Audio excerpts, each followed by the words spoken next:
Tumben ya, sore-sore gini kabutnya lebat sekali. Astagfirullah.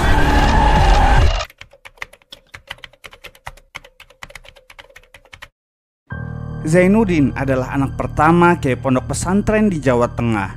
Ia sangat dihormati. Parasnya yang berbeda dengan Pak Kiai seringkali membuat orang yang melihatnya merasa kagum dan memuji ketampanannya. Mas, itu bener anaknya Pak Kiai? Hush, hati-hati ngomongnya. Ya bener toh. Mukanya kok kayak orang Arab. Pak Kiai sama Bu Nyai kan asli pribumi.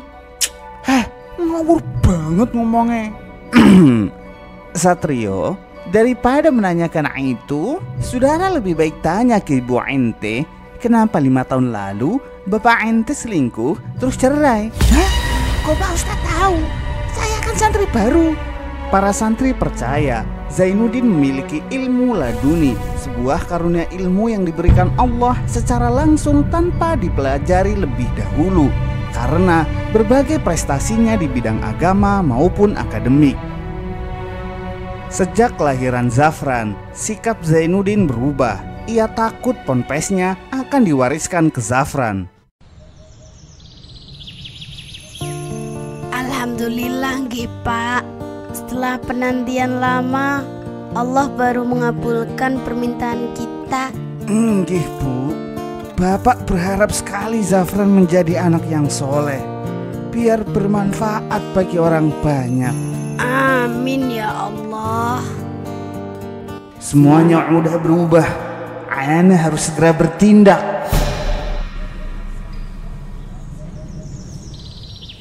Mohon maaf ngabarinya mendadak Pak Yai. Nggih, ndak apa-apa. Soalnya panitia pengajiannya pada sibuk. Pak Yai bisa datang sejam lagi. Insya Allah sejam lagi bisa datang. Oh, terima kasih Pak Yai. Kalau gitu, wassalamualaikum. Nggih, sami-sami. Waalaikumsalam.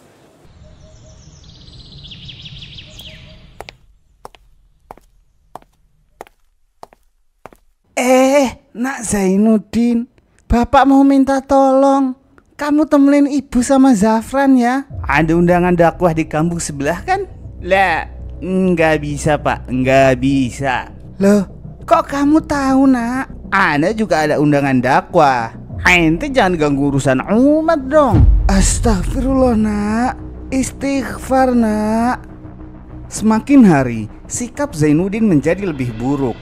Ia tak segan berkumpul bersama wanita bukan muhrim di depan umum.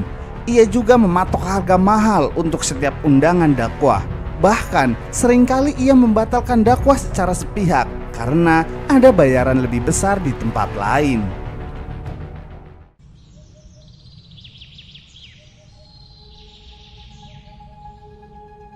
Ini gimana Pak Soleh? Anak-anak udah pada kumpul kok acaranya belum mulai toh? Enggak Pak, Ustadznya mendadak batalin undangan kita. Loh, DP-nya kan udah saya bayar buat ceramah santunan anak yatim di sini. DP-nya juga gak bisa dibalikin katanya Pak. Astagfirullah, mentang-mentang yayasan kita jelek gini, seenaknya aja batalin sepihak. Pak Kiai merasa sedih karena mendapat banyak laporan tentang perilaku Zainuddin yang sudah melenceng dari ajaran yang selama ini ia berikan.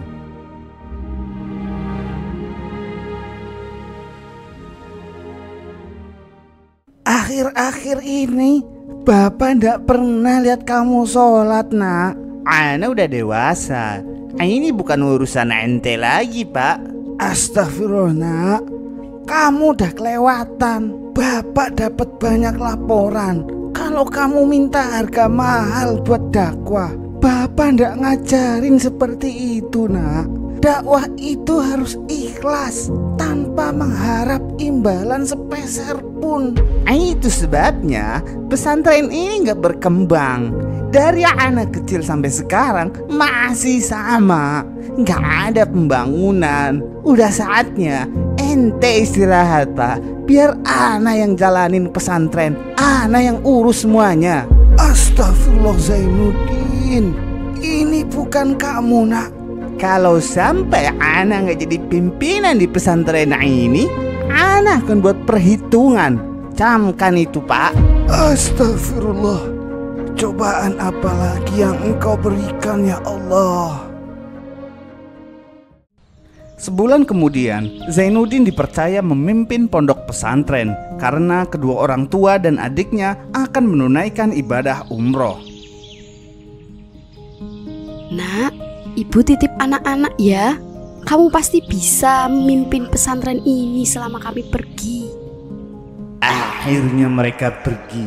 Setidaknya Ana akan menguasai pesantren ini sementara.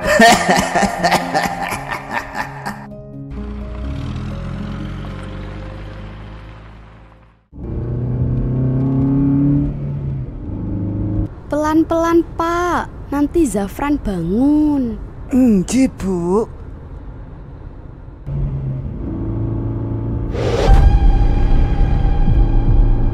Tumben ya, sore-sore gini kabutnya lebat sekali.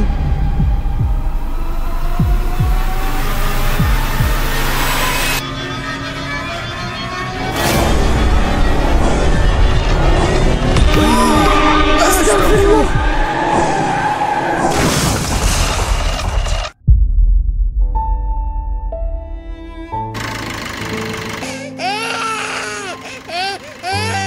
Namun tak disangka, mobil Pak Kiai mengalami kecelakaan tunggal.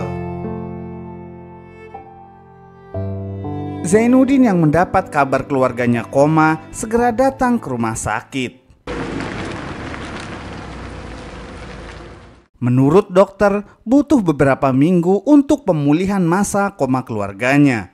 Kondisi itu dimanfaatkan oleh Zainuddin untuk melakukan berbagai cara agar dapat mendapatkan uang sebanyak-banyaknya dari jamaah. Salah satunya dengan berjualan air doa. Saudara, ibu-ibu sekalian, air doa ini memiliki khasiat menyembuhkan segala penyakit. Insya Allah pasti sembuh. Kalau tidak sembuh, anggap saja ini adalah sedekah. Sedekah kok wajib bayar 100.000 satu botol. Itu gimana toh, Jeng? Halah, percaya aja. Ustadz ganteng kayak gitu nggak mungkin bohong. Kali ini, Zainuddin mengaku seorang habib kepada calon pejabat yang akan mengikuti pemilihan umum. Mas, Pak Kiai, Bu Nyai, sama Zafran udah sembuh toh? Ya nggak tahu. Kok tanya saya? Mas kan senior. Itu kok kayak ada orang di dalam yo. Tapi saya masih ragu. Ana itu habib. Ini sertifikat Ana. Suara Ana pasti didengar dan diikuti oleh umat. Pasti mengikuti komando dari Ana. Baiklah, kalau suara saya paling banyak di daerah sini, nanti akan ada imbalannya. Habib, tinggal pilih mau apa, akan saya beri. Begitu dong. Mas, sejak kapan toh Pak Ustadz Zainuddin itu jadi habib?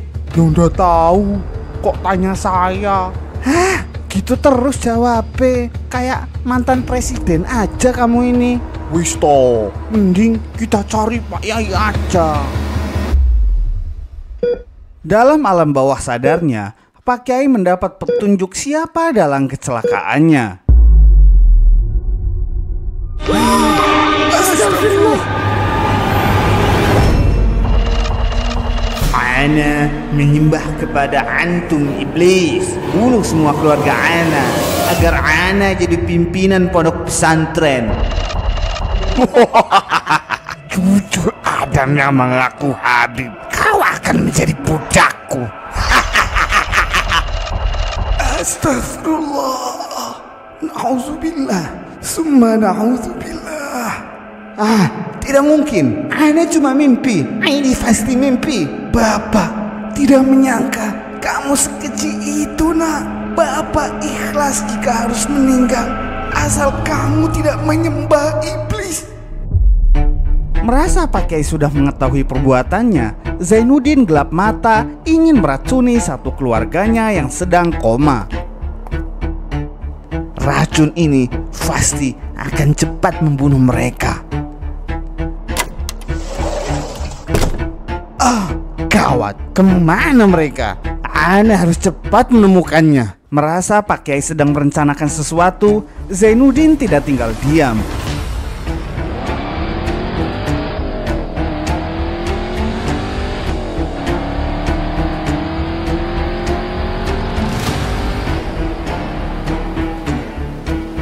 Ia pergi ke sebuah terowongan tua, menagih janji kepada iblis yang disembahnya. Ana sudah menuruti semua kemauanmu. Di mana hasil yang kau janjikan?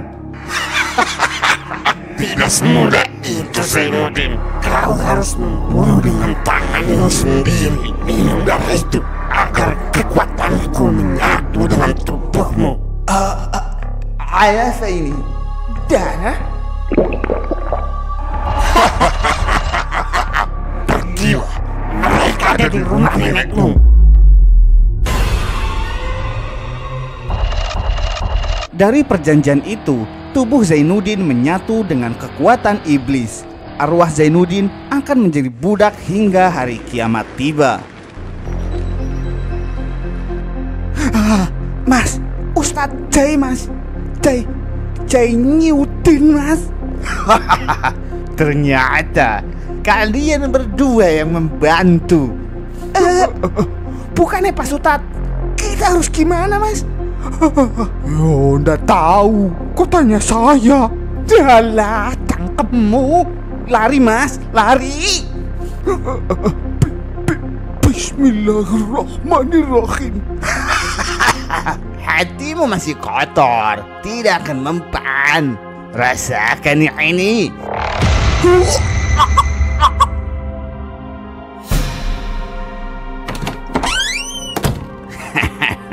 Ibu, kau yang akan Ana musnahkan dulu. Nak, ini ibu nak. Kamu kenapa bisa begini nak? Kau bukan ibuku. Ibuku sudah mati. Kau akan menyusulnya. Rasakan ini. Ya, Zainuddin adalah anak yang diadopsi dari sepasang imigran yang dideportasi lalu bunuh diri. Bunyailah yang pertama kali menemukannya. Saat itu, Bunyai didiagnosa oleh dokter tidak bisa memiliki keturunan. Dengan ajaib, 25 tahun kemudian mengandung Zafran. Hentikan iblis, kau sudah keterlaluan. Yang kau miskin dari dulu, aku menggodamu. Bisnis menggunakan kedok agama, tapi kau selalu menolak. Aku lebih baik mati dalam keadaan miskin daripada mengikuti rayuanmu. Sekarang anakmu menjadi budakku.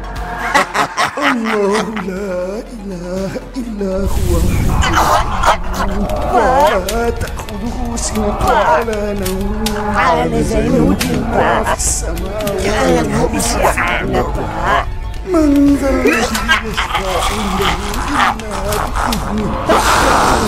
Baina aydihim wa ma khalfahum. Bau busuk dari mana ini pak? Maafkan aku Bu, karena tidak bisa mendidik Zainuddin. Tampaknya bau ini dari tubuhnya karena semua elemen iblis sudah menyatu dengannya. Iya pak, apakah Zainuddin masih hidup? Hanya Allah yang menghidupkan dan mematikan makhluknya Bu. Inna lillahi wa inna ilaihi raji'un. Inna lillahi wa inna ilaihi raji'un. Zainuddin, maafkan ibu nak. Karena kejadian ini, Pak Kiai dan sekeluarga dikucilkan oleh warga. Apalagi saat pemakaman Zainuddin tercium aroma busuk dari kuburannya. Beberapa bulan berlalu, namun hingga kini kuburan Zainuddin masih mengeluarkan bau busuk yang mengganggu warga. Akhirnya Pak Kiai dituntut untuk memindahkan makam anaknya karena bau busuk itu mengganggu aktivitas warga.